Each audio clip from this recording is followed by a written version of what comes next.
everyone, Simon here from the Wales of Wall Street. We've got a Hedera HBAR video for you guys today. Before we go into this one, don't forget to smash that subscribe button if you haven't done so already. And also, if you wouldn't mind and you liking this content, please smash that big thumb like button. Really helps the channel grow, and of course we can educate more and more people as we go along. Guys, let's go straight into this one. Okay, so this came out a couple of days ago, and this was relating to the FedNow. Okay, so this is a platform that the Federal Reserve brought out.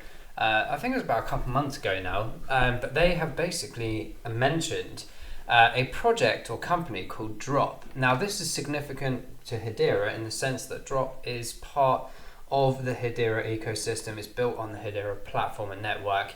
So this is a great momentum of what we've discussed in previous videos, where we're talking about the ecosystems of all of these kind of chains building and growing, and particularly what I'm more interested in at the moment is the financial industry, where we're talking about pretty much everyone's financial transactions occur through these kind of systems. Now, we've talked about as well the RTGS system around the world being replaced over the next 18 months with the introduction of the ISO 20022 standardization messaging services, but also the introduction or integration at least of DLT systems, essentially blockchain technology using cryptography.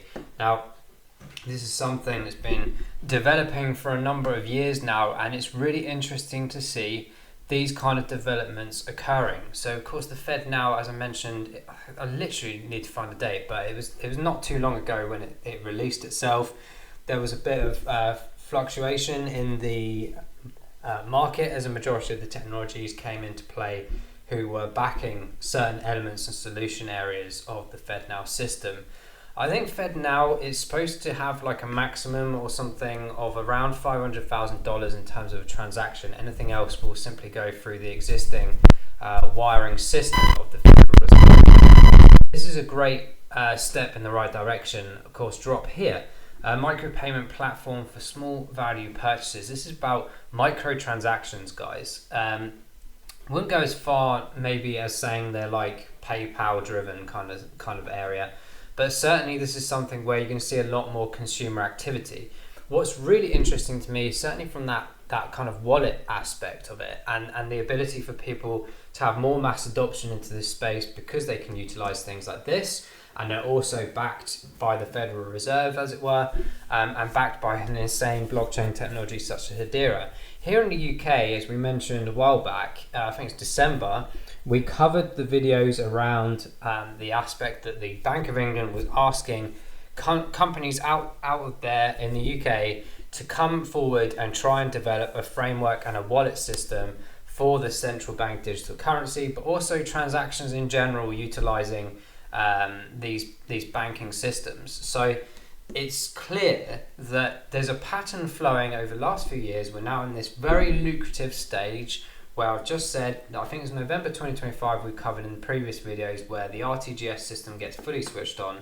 Certainly by, I think, June next year, 2024 roughly, is when the actual engine gets turned on and we start seeing this transition to the new financial system and solution worldwide. And it's looking like a lot of the countries, particularly here in the UK, we've seen the US coming out with similar things now, where we're having these digitalized applications or certainly wallets that people, anyone and everyone can or probably will have to use in the near future to be able to utilize these new systems. Now, I'm sure as time goes by, that limitation of around $500,000 will increase. But the Fed now has great big responsibilities in terms of its new instant payment infrastructure. This is very much taking care of those macro, micro kind of payment systems. I mean, 500,000 is quite a lot, to be fair, but the point being is that there's so many individual transactions around the world all the time, and some of those are actually slowly processed to the point where if I send you money, it might show up in your account quite quickly, but actually that's kind of like an IOU system. The actual processing of that payment can take sometimes days, even longer if it's cross-border application as well. So you can imagine how fast the economy could grow further and develop further if these kind of transactions were done instantly. And that's where we're trying to get to with this new RTGS system, like the FedWire previously and what is currently being used now, to have that aspect taken care of. And I'm just wondering, maybe if I can quickly show you this actually. This is a quite interesting example here. So the goal of an instant retail payment system is to allow consumers and businesses to transfer funds at any time from anywhere, and for these funds to be available to a recipient immediately. So back to my point that yes, okay, we visually see things in our bank account, but actually they're not. So imagine that Alice has lost a taxi back home late on a Saturday night. With a phone and an instant payment service app available, Bob would be able to send Alice or the taxi driver funds immediately from across the country, and these funds would be available to pay for the taxi ride right away. That doesn't sound very dissimilar to what we could already do now. We just send each other payments, right? But as exactly what I said, sometimes there's delays in these payments, especially if you're doing maybe transfers to other banks that are outside of your remit. It's very rare, but in the instance that there's so many transactions going through every second, hence why blockchain technology is very important in this aspect. And we certainly look at Hedera for those kind of answers. If you look at this, in terms of the cost, is absolutely drilled down compared to what we pay currently in our debt system. 5-second settlement times and over 10,000 at the moment, roughly, transactions per second on Hedera. You can see why Dropp built on here. Yes, there are other chains that do this, but actually prove that they can do it because they're not even doing those kind of numbers yet at all. So the proof is in the pudding. This starts getting used more and more. So if you imagine how many transactions go through the system, this is where it becomes a really important factor of those transactions per second. And as I said in many videos, it's not all just about financial transactions either. It can be the movement of product, it can be movement of something like supply and demand and the supply chain mechanism. Literally anything that talks from one device to another, or a person to another, or money is transferring, that is always a transaction. So we get really interesting information as we look through in that in more detail, and certainly from that DAG application of Hedera, direct acyclic graph. If you don't know what I'm talking about, watch the intro video to that. I will leave it at the end of this one. We go into high depth of what DAG actually is. I'm not talking about the Constellation DAG token, albeit that they are the similar technology. DAG is very important to understand the evolution, essentially in my mind, of blockchain and how we will operate so many transactions, simultaneous data, simultaneous AI, supply and demand, algorithms, everything you can possibly think of going through this kind of mechanism. And if you think about it further on, certainly from the financial area of checking things like money laundering, fraud checks, etc., which could take ages. Sometimes I've had personal experience where someone's taken a card in my name and I haven't known about it a month later until I get a phone call saying, are these your transactions? And you're like, well, what on earth?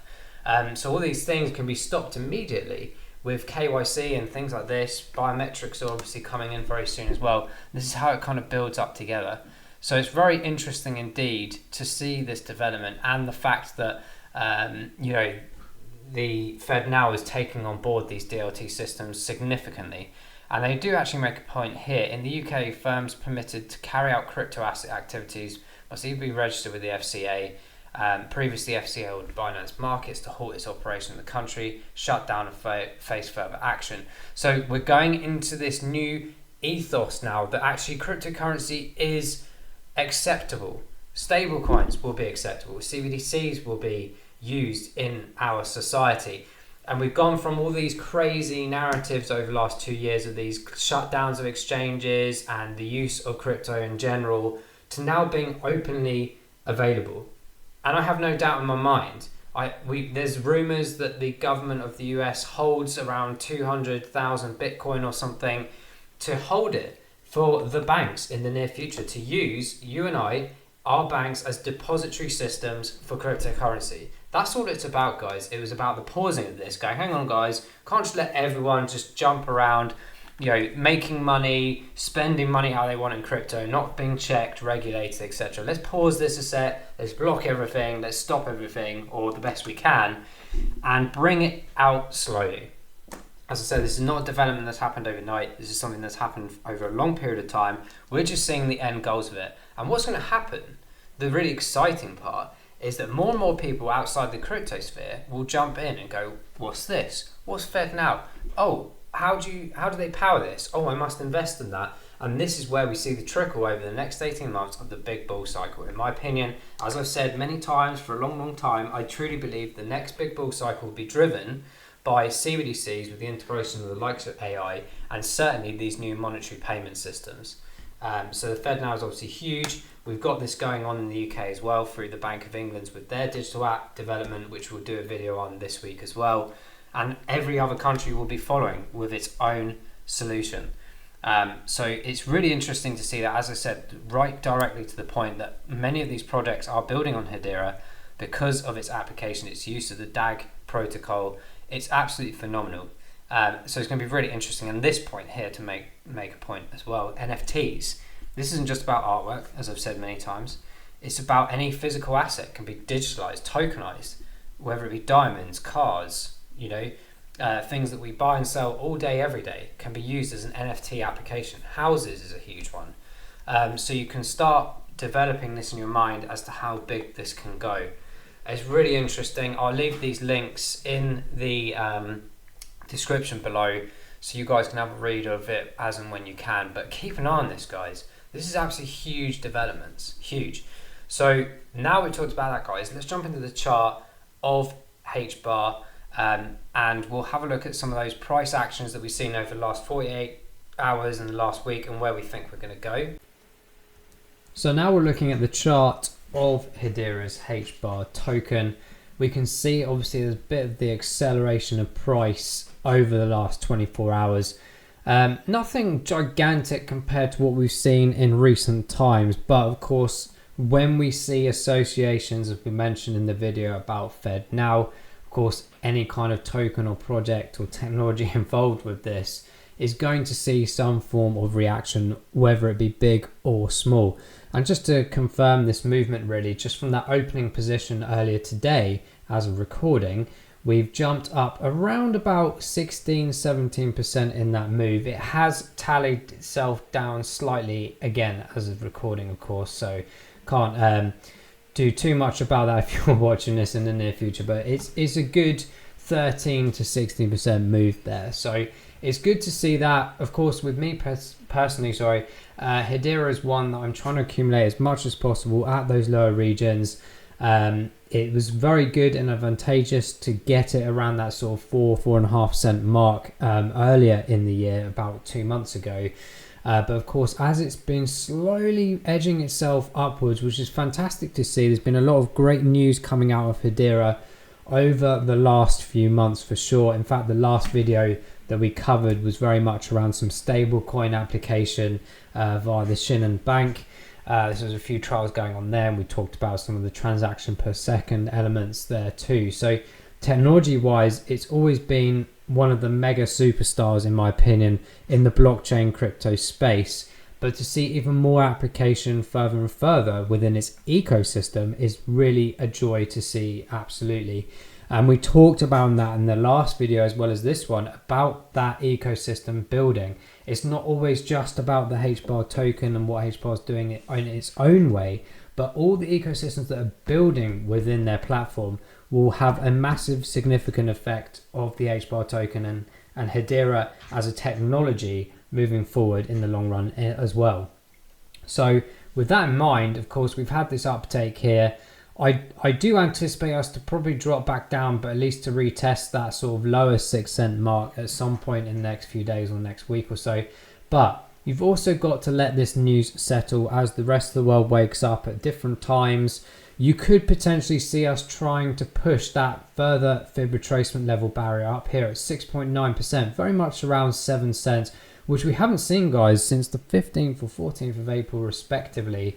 But we're at this current area where we've been sort of messing about with back here in July nearly, and again back here in the 1st of May as well. So it's going to be really interesting to see if we push those boundaries and potentially identify something that would give us maybe even a few days worth of support at that area, just like we saw back here and just mentioned back here in the 1st of April.